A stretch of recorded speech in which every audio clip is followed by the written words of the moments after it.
8 Mayo. San Pedro de Tarantasia. 1174.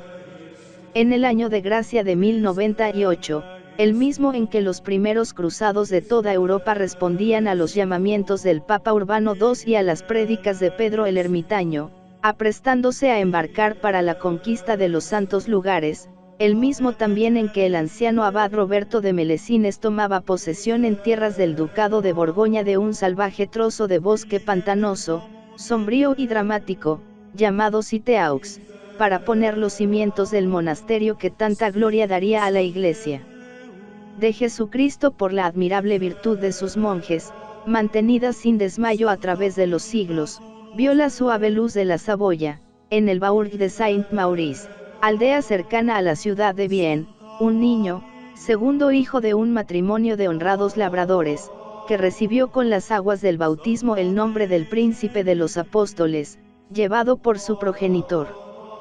Crecido en un hogar cristiano y modesto, Pedro, por tradición y voluntad paterna, debía seguir apegado a los oficios campesinos con sus hermanos menores, mientras el mayor, Lamberto, cultivaba su intelecto en las escuelas y universidades del país con el fin de emprender, al llegar a la madurez, las altas misiones en las que se cosechan los laureles civiles o eclesiásticos.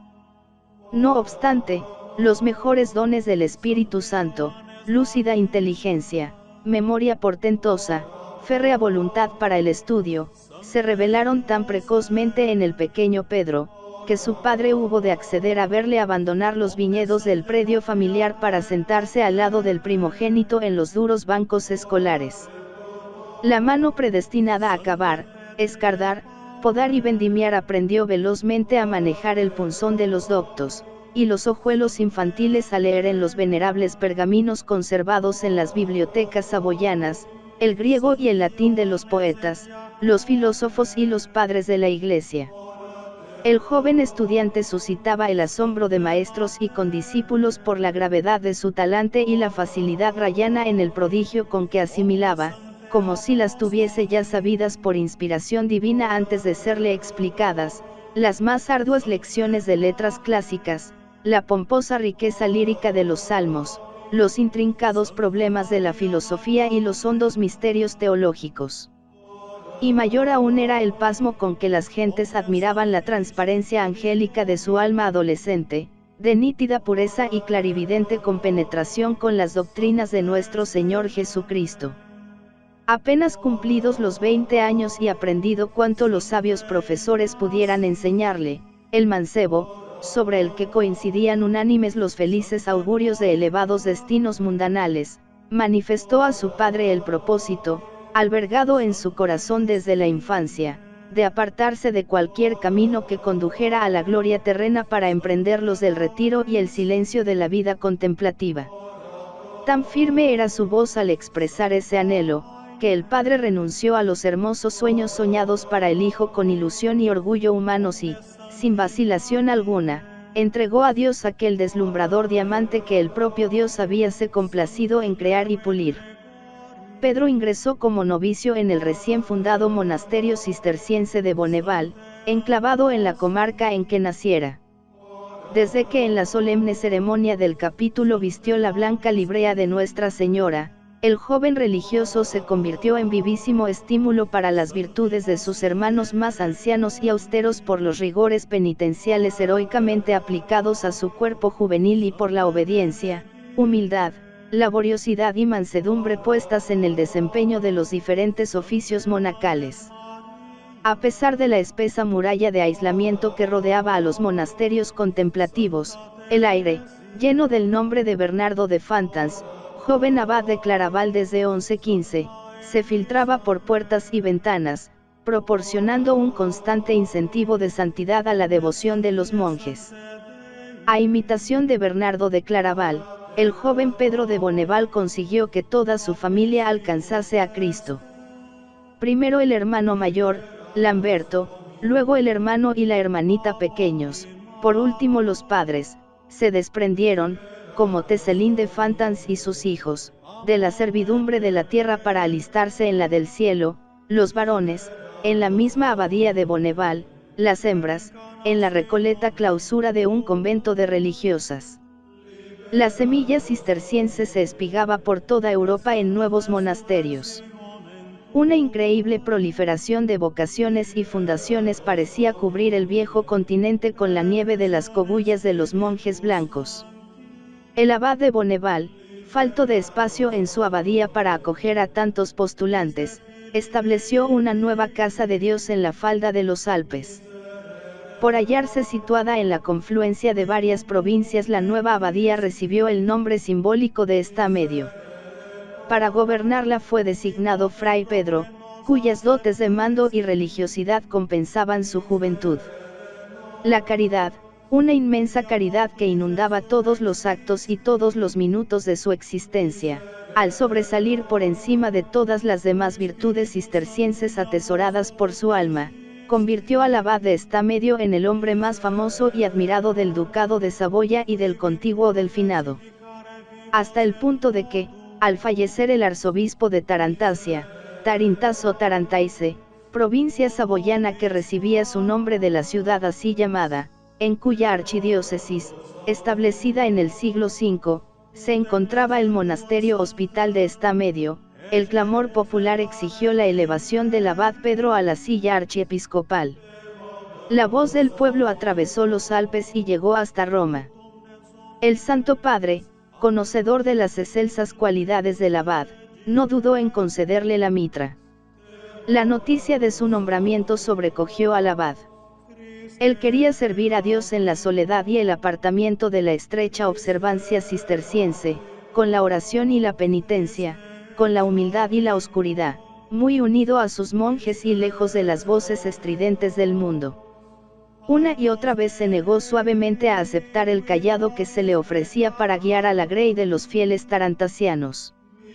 Siendo inútiles todos los ruegos para hacerle torcer aquella decisión negativa tenazmente sostenida, el clero y los seglares de la archidiócesis acudieron a la autoridad del capítulo general del Ciste, en donde la inefable dulzura persuasiva de San Bernardo consiguió vencer los 1000 reparos y escrúpulos de la modestia en que el abad Pedro se apoyaba, forzándole a sacrificar, por obediencia, la paz de su cenobio a la confusión del mundo y a convertirse en pastor de almas.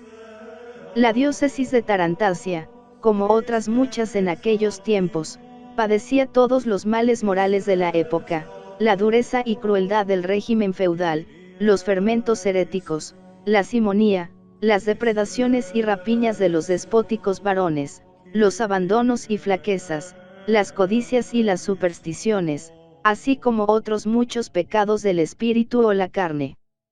Pero el nuevo arzobispo supo empuñar el báculo con mano enérgica y extremar sus austeridades a fin de imponer respeto y dar ejemplo a los orgullosos señores, a los clérigos levantiscos, perezosos o en exceso aseglarados, y, en fin, a los fieles de fe entibiada por las circunstancias.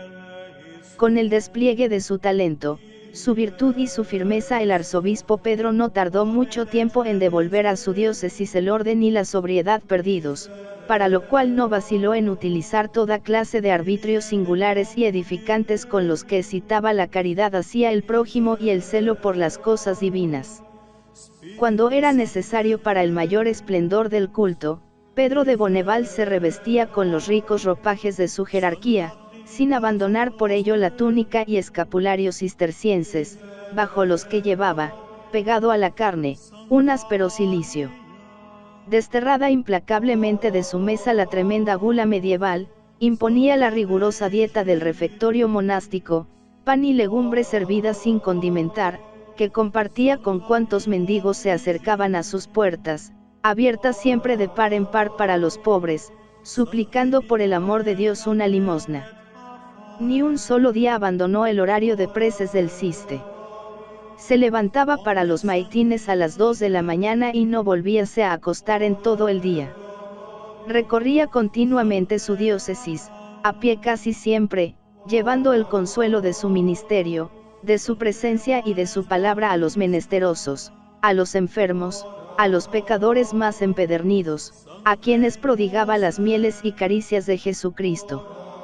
Los hagiógrafos refieren que muchas veces, por no tener otra cosa que dar a los pobres, se despojaba en pleno invierno de sus vestiduras, e incluso llegaba a sustraer para los más necesitados los parcos alimentos de sus familiares y servidores.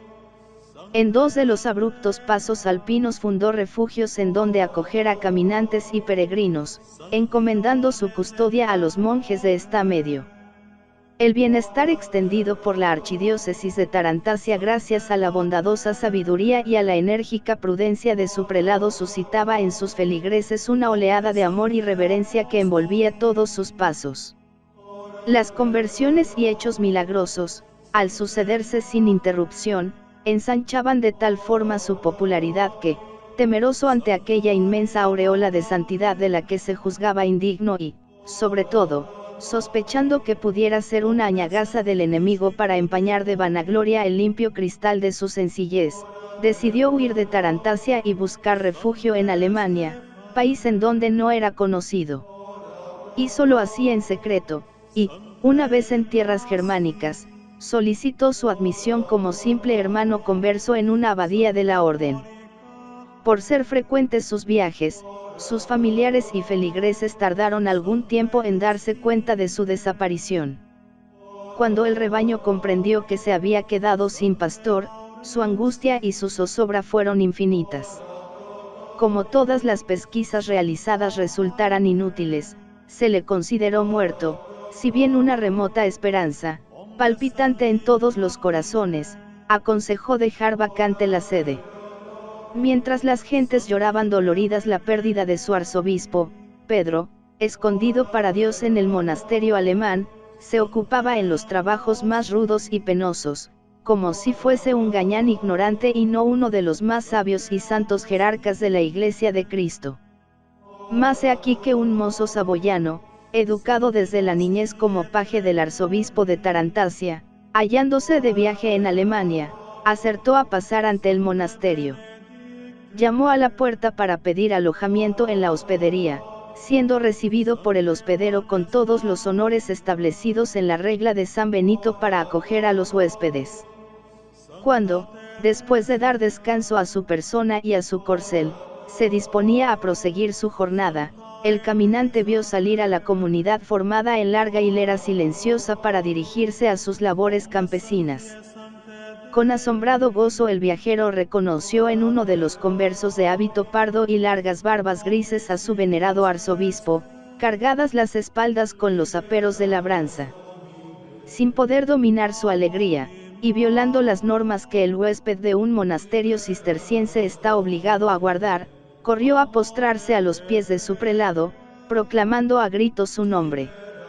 Pedro de Tarantasia, sin poder conservar ya el incógnito, recibió allí mismo el filial homenaje de la comunidad germana, que por boca de su abad se excusaba de no haber sido capaz de reconocer en la incomparable santidad del abnegado hermano la del famoso arzobispo de Tarantasia, misteriosamente desaparecido de su diócesis, cuya historia llevaban y traían por toda Europa los juglares, los mercaderes, los soldados y los demás trotacaminos. En la inesperada llegada de su antiguo paje Pedro adivinó una orden providencial y emprendió con él el regreso a su diócesis. Inútil decir las vehementes explosiones de júbilo que acogieron su presencia. Durante el año que estuvo ausente habían renacido en Tarantasia muchas malas hierbas y descarriadose numerosas ovejas. El arzobispo reanudó sus tareas pastorales con el mismo celo de antaño, acompañado, como siempre, del éxito y la gloria. Una virtud, inédita hasta entonces, florecía ahora en el alma del santo arzobispo, la de componer discordias y desterrar el rencor de los ánimos enemistados, de que habla uno de sus biógrafos. Su palabra, de cálida elocuencia, era capaz de apaciguar en un instante cualquier antigua y erizada rencilla, de tipo personal o político, hermanando en un abrazo de paz y de fraternidad a los más irreconciliables enemigos, y de apagar la sed de venganza para convertirla en hambre de amor. Con esa virtud, después de aplacar las rivalidades ancestrales de muchos grandes señores de Saboya y el Delfinado, de unir matrimonios deshechos y de cortar instintos fratricidas, fue llamado a mediar, con diplomacia que solo hubiera podido superar San Bernardo, en las diferencias surgidas entre los monarcas de Francia e Inglaterra, divididos por sus ambiciones personales y por el cisma provocado por el emperador Federico de Alemania a la muerte del pontífice Adriano IV, al empeñarse en sostener en el trono de San Pedro al antipapa Víctor, frente a los legítimos derechos de Alejandro III, elegido por 21 de los 23 cardenales que entonces componían el Sacro Colegio. La actitud del emperador Federico venía a continuar la vieja polémica de las investiduras surgida entre su antecesor Enrique IV y el Papa Gregorio VII. Los titulares del Sacro Imperio Romano se creían con derecho divino a ejercer su autoridad sobre todos los hombres y todas las tierras, mientras los pontífices sostenían que la Iglesia debía estar fuera de la autoridad del Estado, incluso algunos papas, llevando a sus últimas consecuencias las teorías de San Agustín sobre el reinado de Dios en la tierra, pretendían ejercer una soberanía temporal sobre todas las naciones. La lucha entre las dos potestades había de prolongarse durante toda la Edad Media e influir sobre muchos acontecimientos de la Edad Moderna. La oposición de Pedro de Tarantasia al capricho del emperador, que había logrado atraer a su partido a numerosos caballeros, obispos y prelados, fue tan firme que provocó la cólera de Federico. El emperador desterró de sus estados a los cistercienses, si bien no se atrevía a esgrimir su poderío contra el arzobispo, a quien temía y respetaba a pesar de los terribles anatemas que Pedro fulminaba contra él y de las excitaciones de sus cortesanos. Más adelante, el Papa Alejandro envió a Pedro de Tarantasia en varias ocasiones como su legado, para desempeñar delicadas misiones de la política de Dios en Francia, Saboya, Lorena e Italia, realizadas siempre con exquisito tacto. Al regresar de una de ellas el anciano arzobispo, fatigado de 33 años de gobierno de su diócesis, debilitado el cuerpo por el rigor de tantas penitencias y trabajos, que no extinguieron los fuegos de su espíritu, enfermó de gravedad en una aldea cercana al monasterio cisterciense de Belvaux, al que fue trasladado para esperar a la muerte, como quieren los usos de la orden, sobre una cruz de paja y de ceniza extendidas en el suelo.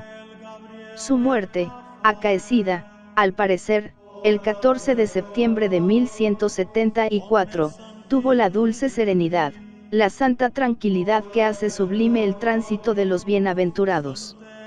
Murió entre los rezos de los monjes blancos que le rodeaban estáticos. Una muchedumbre acongojada llegó desde todos los confines de la comarca para contemplar sus despojos, expuestos durante 3 días a la veneración de los fieles.